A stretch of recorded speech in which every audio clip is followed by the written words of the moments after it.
कौन है? कौन है वहां पर? कौन है?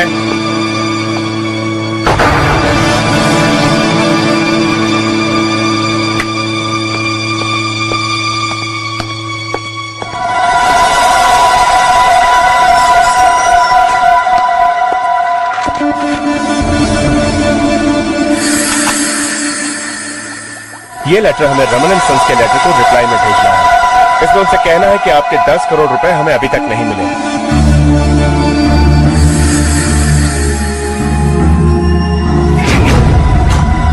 और अगर ये 10 करोड़ रुपए हमें अगले 1 महीने तक नहीं मिले तो हम सारे फ्लैट्स मार्केट में बेच देंगे।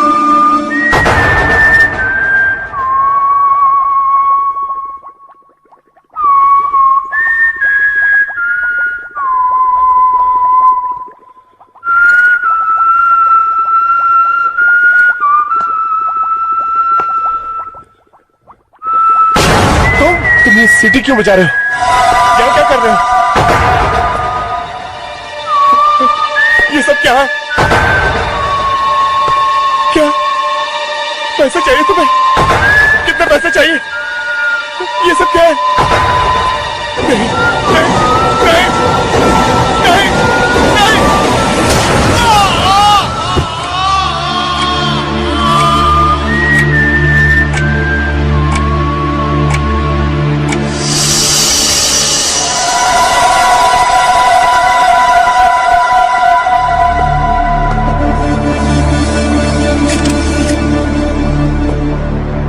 जिसने भी ये खून किया है उसने चाकू का एक ही जबरदस्त वार किया है, पूरा जोर लगा के। खूनी कोई प्रोफेशनल किलर लगता है बॉस।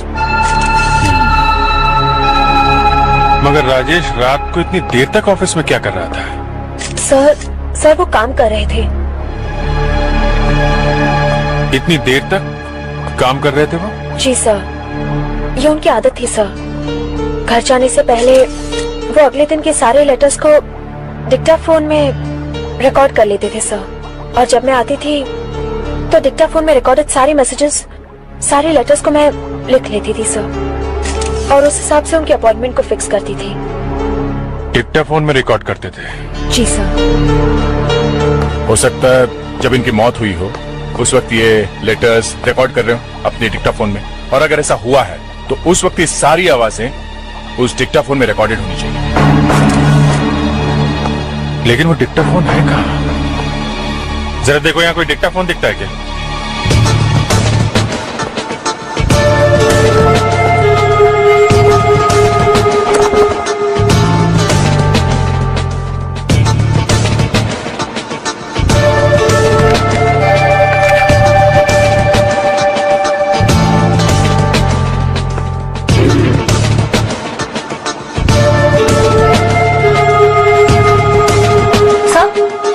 मिल गया, ये रहा डिक्टाफोन।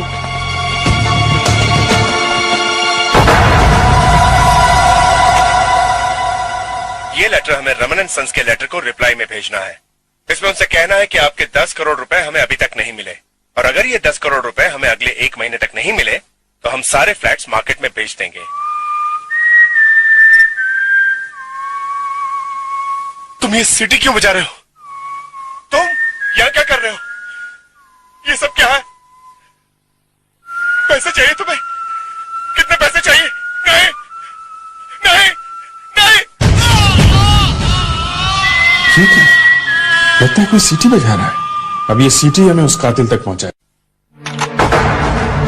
खूनी कितना भी चालाक क्यों ना हो, कोई ना कोई गलती तो जरूर करता है। मुझे तो इस वक्त यहाँ कोई गलती दिखाई नहीं दे रही है। इस टेप पे अभी एक सीटी की आवाज सुनी ना? हाँ। ये मरने वाले की तो नहीं होगी, ये जरूर उस खूनी की ही है। सर, खूनी कोई आदमी है। तुम्हें ऐसा क्यों लग रहा है? इस तरह की सीटी कोई आदमी बजा सकता है। क्यों? ये कोई जरूरी नहीं है सर, इस तरह की सीटी कोई औरत भी बजा सकती है। ये भी ठीक कर रही है। ओके, तुम बजा के दिखाओ अनुष्का।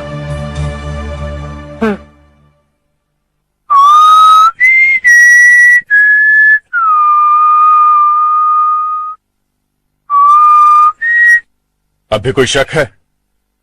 खूनी एक औरत भी हो सकती है। मगर बहुत जहां तक मैं जानता हूं, ये ट्यून मैंने पहले कभी नहीं सुनी है। तुम तो ऐसा कह रहे हो जैसे तुम सारी ट्यून सुनते हो और जानते हो। सारी तो नहीं, मगर म्यूजिक के बारे में मैं अच्छी खासी जानकारी रखता हूं। म्यूजिक सुनता हूं मैं, किशोर दा, मुकेश जी, रफी साहब, मन्ना दा, और ये आजकल के रीमिक्स, ये भी सुनता हूं। मगर फिर भी तुम इतने 100% कॉन्फिडेंस से कैसे कह सकते हो कि ये ट्यून तुमने पहले कभी नहीं सुनी? मैंने ये कब कहा कि मैं 100% कॉन्फिडेंट हूं?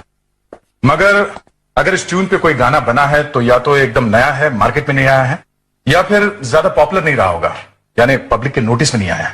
मतलब अगर इस ट्यून पे गाना बना भी है तो ज्यादा लोगों ने नहीं सुना है। हो सकता है। तब तो हमारा सस्पेक्ट या तो कोई म्यूजिक एक्सपर्ट है या फिर कोई ऐसा आदमी या औरत जो म्यूजिक कंपनी में काम करता है या करती है। तो फिर हमें किसी ऐसे आदमी को कांटेक्ट करना पड़ेगा जो नए म्यूजिक पे अपनी राय देगा। शुरुआत के लिए आइडिया अच्छा है।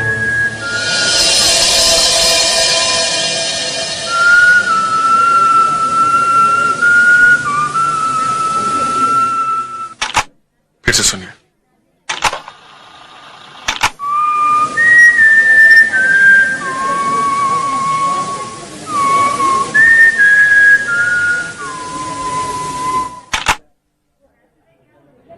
क्या लगता है आपको? एकदम नई ट्यून है, कुछ समझ में नहीं आ रहा सर। दरअसल प्रॉब्लम ये है कि आज का हर रोज एक नई म्यूजिक कंपनी खड़ी हो जाती है, कहीं से एक नया म्यूजिक डायरेक्टर भी पकड़ के ले आती है। अब सर सबके बारे में पता रखना थोड़ा मुश्किल हो जाता। अब क्या करें सर? एक तरीका है सर, आप एफएम रेडियो स्टेशन जाएं, उनके पास नए से नए और पुराने से पुराने गानों के और धुनों का कलेक्शन रहता है, और साथ में म्यूजिक कंपनी भी अपनी आने वाली एल्बम उन्हीं के पास भेजती है ताकि वो बार-बार बजाकर उसे पॉपुलर कर दे। मुझे ऐसा लगता है कि सर आपको वहां से हेल्प जरूर मिल सकती है।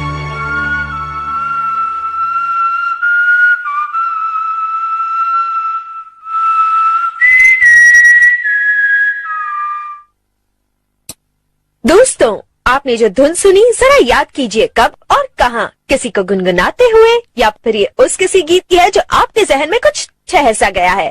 तो मुझे फोन कीजिए 29845694 और अब आपकी ये दोस्त रजनी आपको ले चलती है एक नए पायदान पर जहां एक और नया गीत आपका इंतजार कर रहा है। So stay tuned.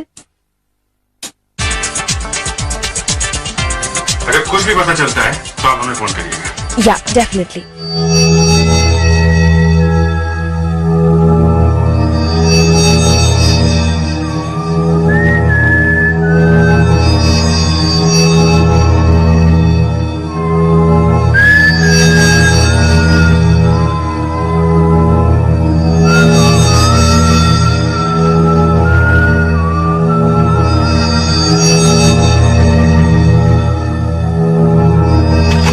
फेडेक्स बंद मत करो, टेप चलने दो। पूरी रात चली है, शायद कोई साउंड हो।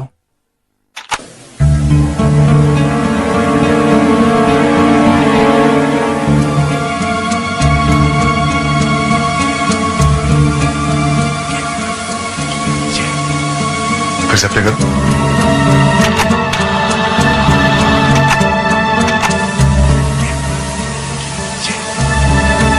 कोई बोल रहा है मगर समझ में नहीं आ रहा। पर मेरी समझ में आ रहा है कि मामला क्या है। फेडेक्स प्ले करो।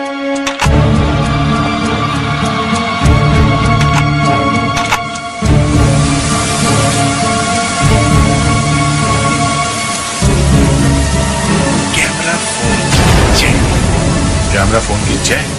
आप समझे फेडेक्स, जिस वक्त राजेश का खून हुआ उस वक्त कैबिन में कोई तीसरा आदमी भी था। क्या? हाँ, उन्हीं के जाने के बाद, मतलब दरवाजा बंद होने के कुछ देर बाद एक हल्की सी आवाज सुनाई पड़ रही है। कैमरा फोन की जय। कैमरा फोन की जय। Okay, good job there. तुम अपनी इन्वेस्टिगेशन जारी रखो। Okay okay. क्या हुआ सर? दया को उस टेप से कुछ और क्लू मिला है। ऐसा लगता है कि राजेश के फोन के वक्त उसके केबिन में कोई तीसरा आदमी मौजूद था। हेलो सर, एक फोन कॉल आया था एक लड़की का, कहती है ट्यून के बारे में जानती है।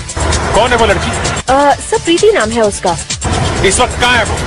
सर, वो बीट्स रिकॉर्डिंग स्टूडियो से बोल रही थी और उसका एड्रेस है रिचा बिल्डिंग 108 फर्स्ट फ्लोर अंधेरी वेस्ट। एक बात तो पक्की है, अगर देर रात तक यहाँ पर कोई था तो उसका इरादा कुछ अच्छा तो नहीं होगा। क्या मतलब सर? मतलब राजेश और उस खूनी के अलावा इस कमरे में कोई और आदमी भी था, जिसे ना तो उस खूनी ने देखा और ना ही राजेश को पता था, वरना राजेश उसे मदद के लिए जरूर पुकारता। वो तीसरा आदमी इस कमरे में शायद चोरी के इरादे से आया होगा। वो इस कमरे में छुपा कहां होगा?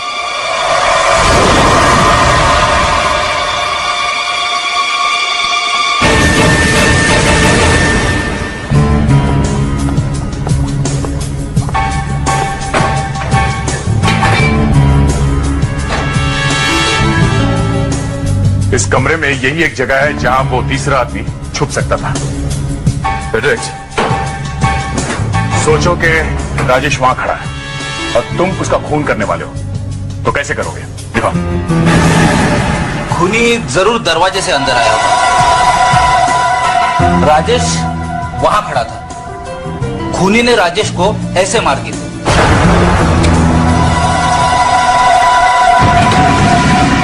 वो तीसरा आदमी यहीं बैठा था। उसने जो फोटो खींची उससे वो खूनी को ब्लैकमेल करने वाला है, तभी तो वो हमारे पास नहीं है। अब सवाल ये उठता है कि वो यहां से गया कहां और हम उस तक पहुंचेंगे कैसे? फेडेरिक्स, इस ऑफिस की अच्छी तरह से तलाशी लेते हैं। Yes sir.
सर,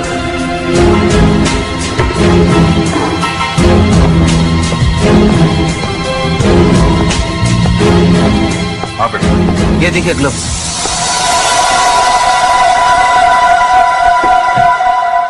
खूनी के ही होंगे, वरना बिल्डर के ऑफिस में इसका क्या काम?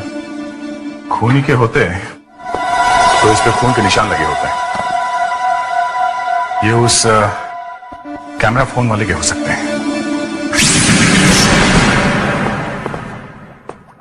एक्सक्यूज मी, ये मिस प्रीति कहाँ मिलेंगी? Room number 3। थैंक्स।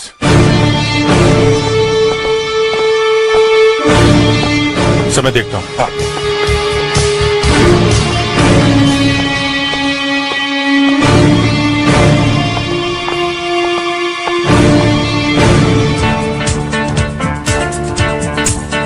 मिस प्रीति? यस। मैं इंस्पेक्टर अभिजीत, सीआईडी से। आपने ही फोन किया था? जी। आप जरा आइए।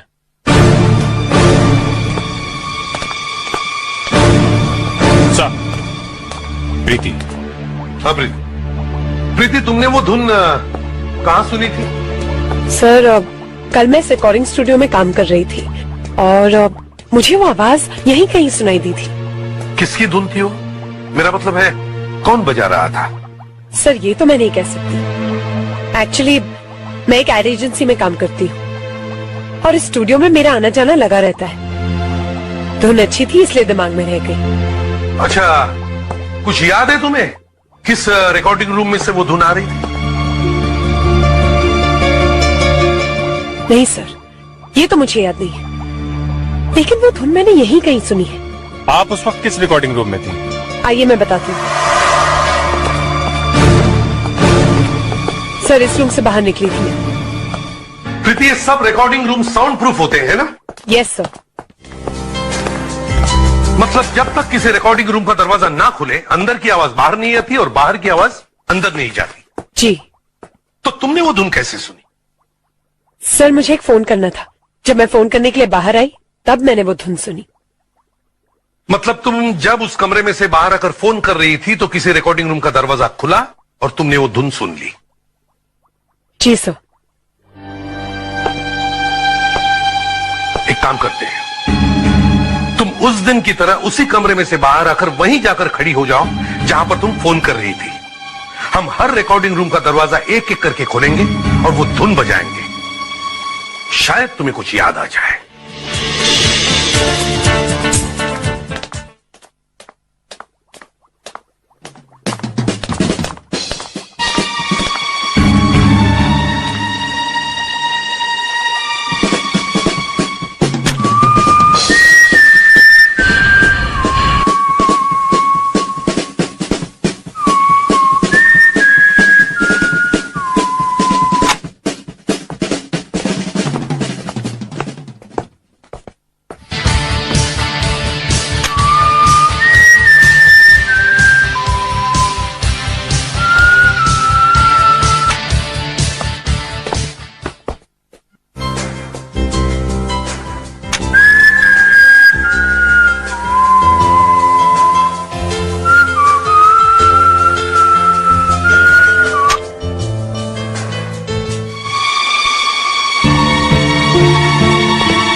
हेलो।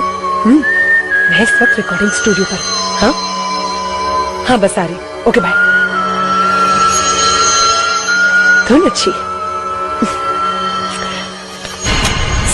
सर याद आ गया, इसी रूम में से आवाज आ रही थी। Are you sure? Yes sir, 100%। Sir CID को रिकॉर्ड दिखाने के लिए हम ना क्यों करेंगे? सर ये वो रजिस्टर है जिसमें हर पार्टी की एंट्री रहती है, जिसके यहाँ बुकिंग होती है। कल 4 नंबर रिकॉर्डिंग रूम में किसकी रिकॉर्डिंग थी? 1 मिनट सर।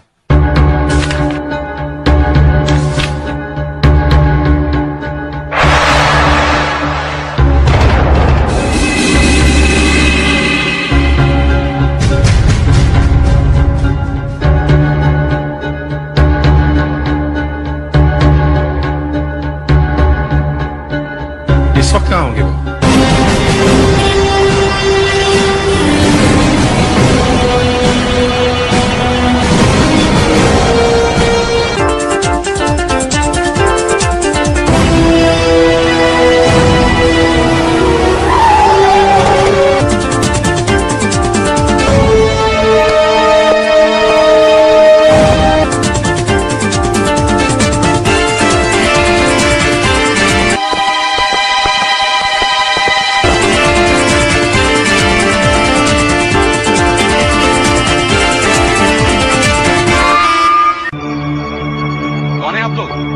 से आ रहे हैं? हम आप ही से मिलने आए मिस्टर बाबा सहगल। एक्सक्यूज मी, कौन है आप? मैं एसीपी प्रद्युमन, सीआईडी।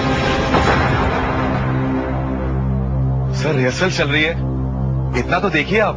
वो हमें दिख रहा है, आप हमारे साथ चलिए। You are under arrest. Arrest? But आप मेरे को अरेस्ट क्यों करेंगे?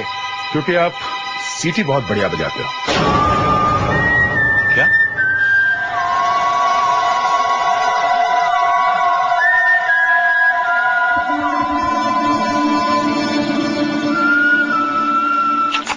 तो ये आप ही का नया गाना है ना? हाँ, लेकिन गाना आपको मिला कहां से?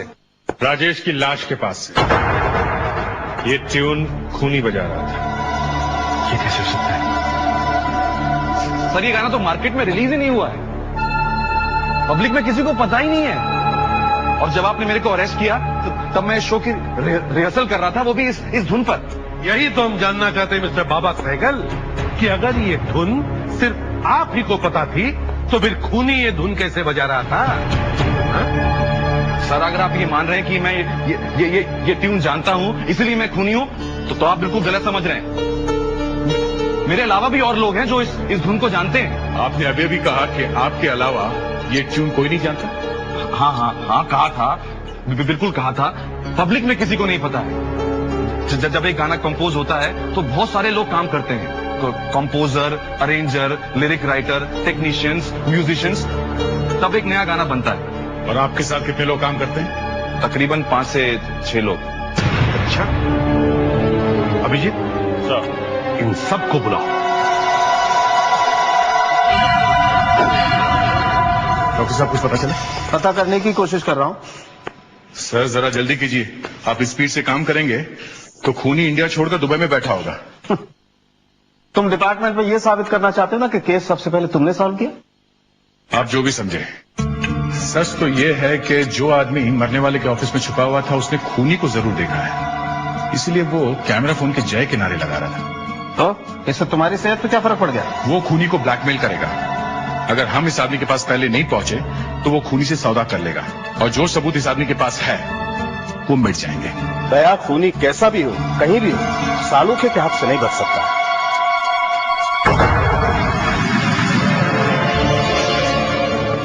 अभिजीत सब तैयार है? Yes sir. वॉइस एनालिस्ट अपने इक्विपमेंट चेक कर रहा है sir. Morning sir. Good morning. आपकी तरफ से कोई प्रॉब्लम तो नहीं है? सर मैं बिल्कुल रेडी हूँ। गुड। मैंने डिक्टाफोन से विसल वाली ट्यून कंप्यूटर में फीड कर ली। अब मैं इन लोगों की विसल इस वाली विसल से मैच करूंगा, और जिसकी भी फ्रीक्वेंसी मैच कर गई वही आप पे काफी। गुड। अभिजीत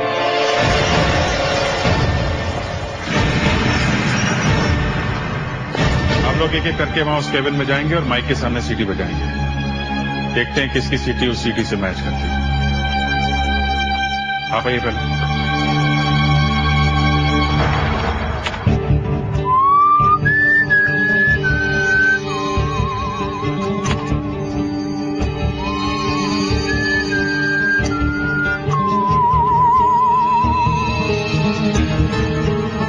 ये दोनों मैच नहीं कर रही।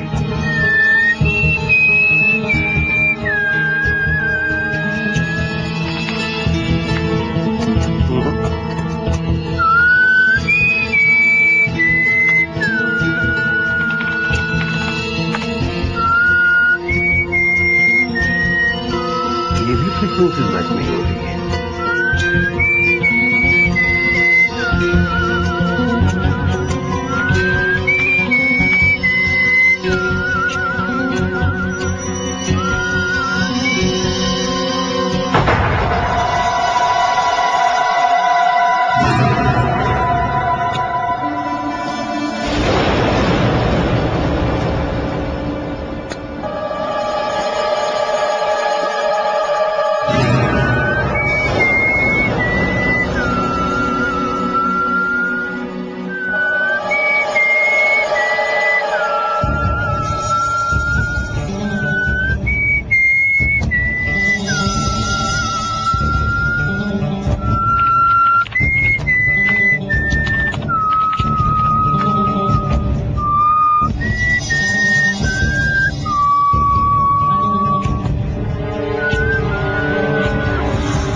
साहब, आपने मुझे और मेरे साथियों को गलती से शक के घेरे में लिया है। कहा था ना मैंने आपसे, हमारा कुछ लेना देना नहीं है इस मर्डर से। देखिए, अगर ये ट्यून आपकी ना होती तो हम आप पे शक भी न करते। हाँ, और हम ये साबित करेंगे कि इस ट्यून का इस मर्डर के साथ कितना बड़ा ताल्लुक है, और वो खूनी भी कौन।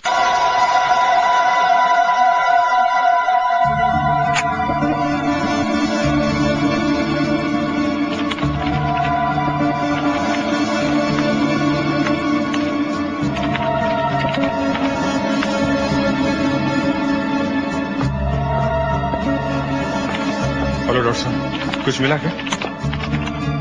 मिला तो है, ये फिंगरप्रिंट्स जो मुझे ग्लव्स की उल्टी साइड में मिले हैं। किसके? बाबा साइकिल या उसके किसी साथी के? वही तो मैच करने की कोशिश कर रहा हूं।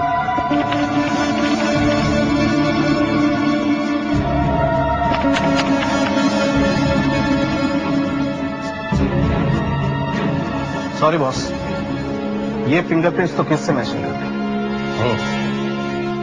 अब लेकिन मायूस होने की जरूरत नहीं, मुझे ग्लव्स के अंदर कुछ छोटे छोटे महीन से टुकड़े मिले।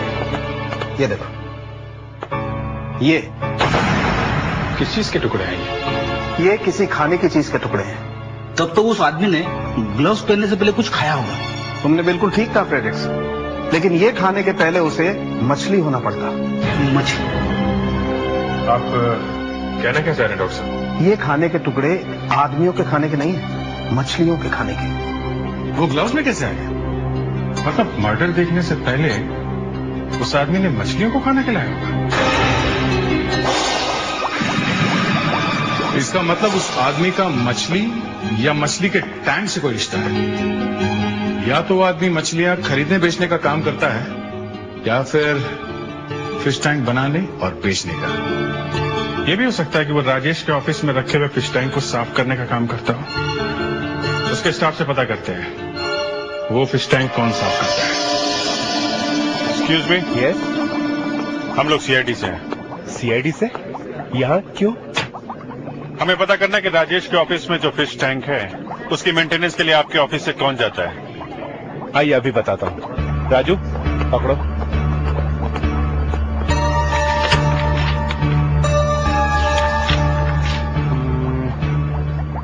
देखिए, वो एरिया 3 लोग कवर करते हैं, किरण, राणा और विकास। 23 तारीख को वहां कौन गया था? देखिए, 23 को राणा तो आया नहीं था। विकास 4 बजे आया था, लेकिन उसने राजेश जी का ऑफिस अटेंड नहीं किया था। ये आप कैसे कह सकते हैं? क्योंकि हमारे आदमी जिस किसी क्लाइंट को विजिट करते हैं वहां उनसे क्लाइंट विजिट रसीद लेते हैं, जिन पर क्लाइंट की साइन होती है। और ये तीसरा आदमी क्या नाम है? किरण?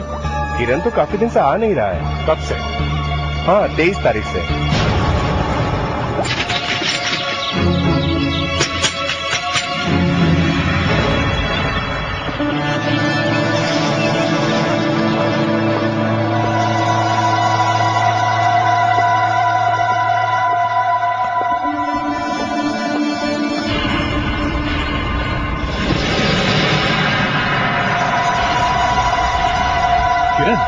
वही हुआ जो हम लोग सोच रहे थे। इसने खूनी को ब्लैकमेल करने की कोशिश की और ये मारा गया।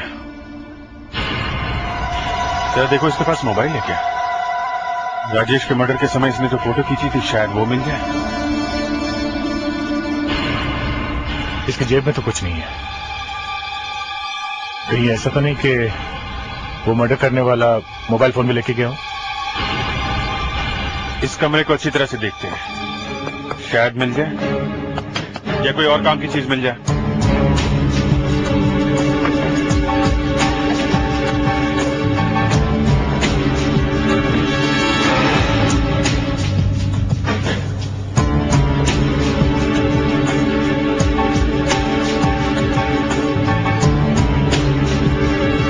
ये क्या है?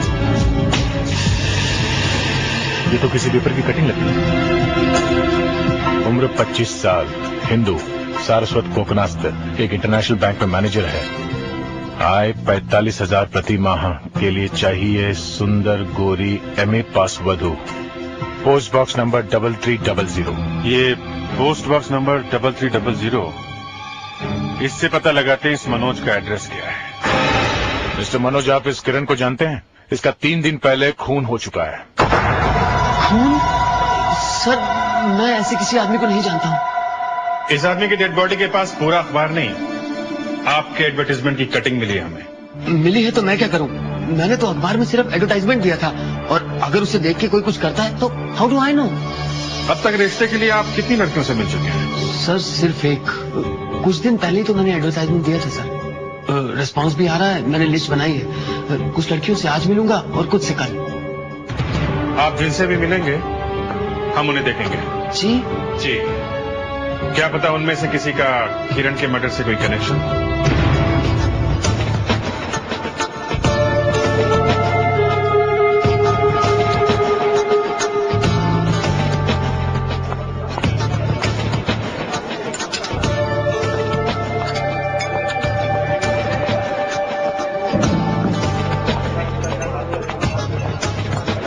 नमस्ते। नमस्ते। मैं ही मनोज हूँ, और ये मेरे बड़े नमस्ते नमस्ते। हाँ बैठिए बैठिए।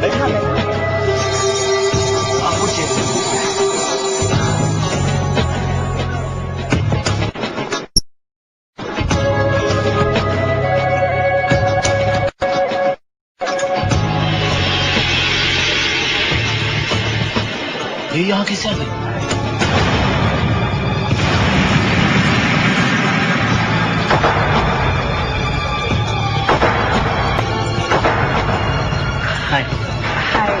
मनोज? जी हाँ, मैं ही मनोज हूँ और ये मेरे बड़े खेला था तुमने? खेल? कौन सा खेल? वही धुन, वो सी वाली धुन, बहुत बढ़िया धुन थी वो। जैसे ही तुम्हें पता चला कि तुम पकड़ी जाने वाली हो, तुमने हमें बुलाया और सीधे बाबा सैगल के पास भेज दिया। मैंने ऐसा कुछ नहीं किया सर। मैंने आप लोगों का अनाउंसमेंट रेडियो पर सुना तो मुझे लगा कि मुझे सीआईडी की मदद करनी चाहिए। अच्छा, तो तुम मनोज के साथ क्या कर रही थी? मनोज? उसने शादी की ऐड दी थी और मैं शादी करना चाहती हूँ। मगर तुम्हारी किस्मत ही खराब थी। वो शादी की ऐड हमें उस आदमी की लाश के पास मिली जिसका मर्डर तुमने किया था। ये आप किसके मर्डर की बात कर रहे हैं? उसी की जो तुम्हें ब्लैकमेल कर रहा था, क्योंकि करते हुए देख। मैंने किसी का खून नहीं किया। आप लोग मेरा यकीन क्यों नहीं करते? मैंने किसी का खून नहीं किया है। उस धुन के बारे में तुम्हें मालूम होना, वो शादी की ऐड किरण की लाश के पास मिलना और वो ऐड को देखकर मनोज के पास जाना, ये कोइंसिडेंस नहीं है, समझी? राजेश का खून तुमने ही किया है। कौन राजेश? वो बिल्डर? हाँ, उसको भी तुमने ही मारा है।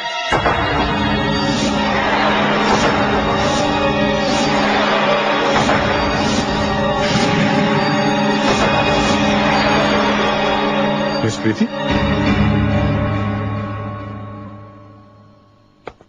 मिस प्रीति,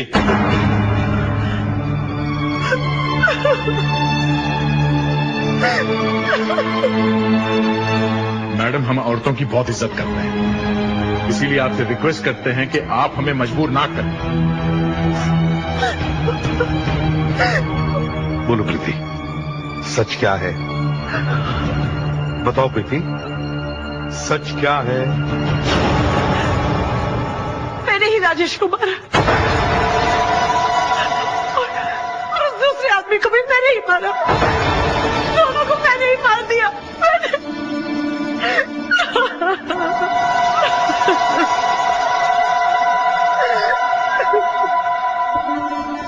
कैसे मारा?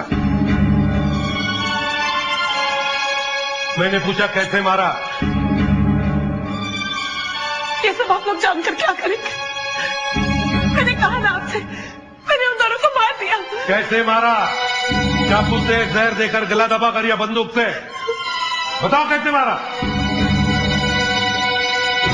तुम नहीं बता सकती क्योंकि तुमने किसी को मारा ही नहीं है। तुम किसी को बचाने की कोशिश कर रही हो। कौन है वो? क्या रिश्ता है तुम्हारा उस आदमी से? बताओ। वो मेरे पापा है। सुना आप लोगों ने? वो मेरे पापा है। मेरे पापा है वो। पूछते क्या रिश्ता है?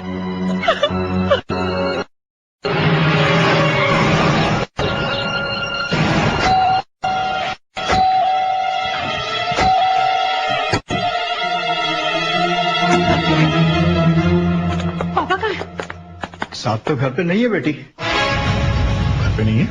नहीं साहब।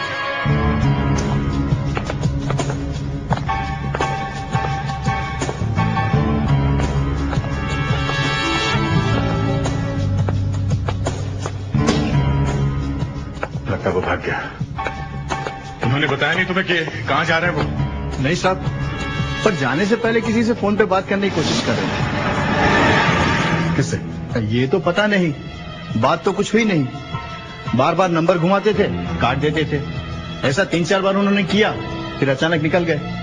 मतलब ब्लैंक कॉल्स? फिर डायल करने से पता चल जाएगा किसका नंबर है।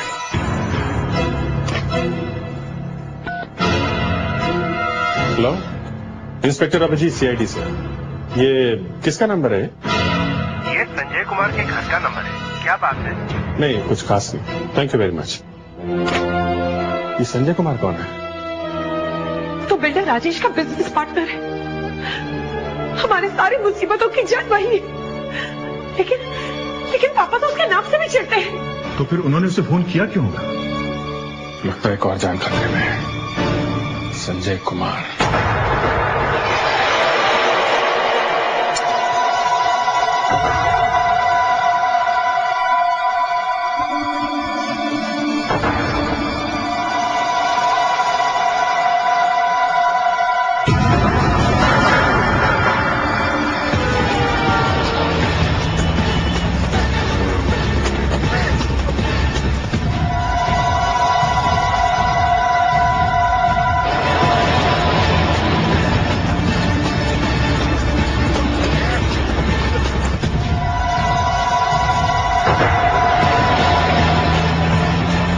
क्या कर रहे हो आप? जिंदगी के सारे हिसाब पूरे कर रहा हूं।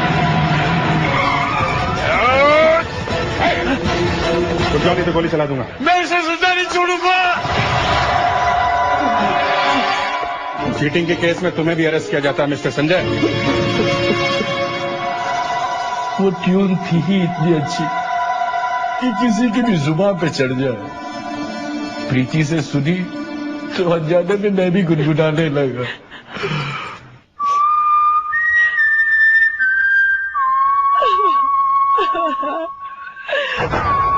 सारी जिंदगी एक एक पाई जोड़ी थी कि एक दिन हमारी छत होगी। मैंने सारे पैसे राजेश और संजय को दे दिए, यहाँ तक कि प्रीति की शादी के लिए जो मैंने पैसे जोड़े थे वो भी उन्हें दे दिए। लेकिन इन धोखेबाजों ने तो बिल्डिंग ही नहीं बनाई साहब। मैंने सोचा इन धोखेबाजों से बदला लेने का।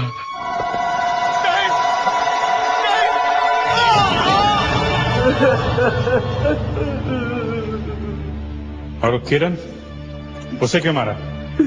ब्लैकमेल कर रहा था। कह रहा था राजेश का खून करते हुए उसने मेरी फोटो खींची है। जब उसका फोन आया तो मैं अपनी बेटी प्रीति की शादी के लिए मेट्रोपोलिटन कॉलम काट रहा था। कह रहा था मुझे पैसे दो। मैंने वही कैची अपनी जेब में रखी और उसे भी मारने चले गया था। और उसे भी मैंने मार डाला था। उसे भी मैंने मार डाला। मुझे माफ कर दे बेटा। मैंने सोचा ही नहीं था कि अगर मैं पकड़ा गया तो एक खूनी की बेटी के साथ शादी कौन करेगा।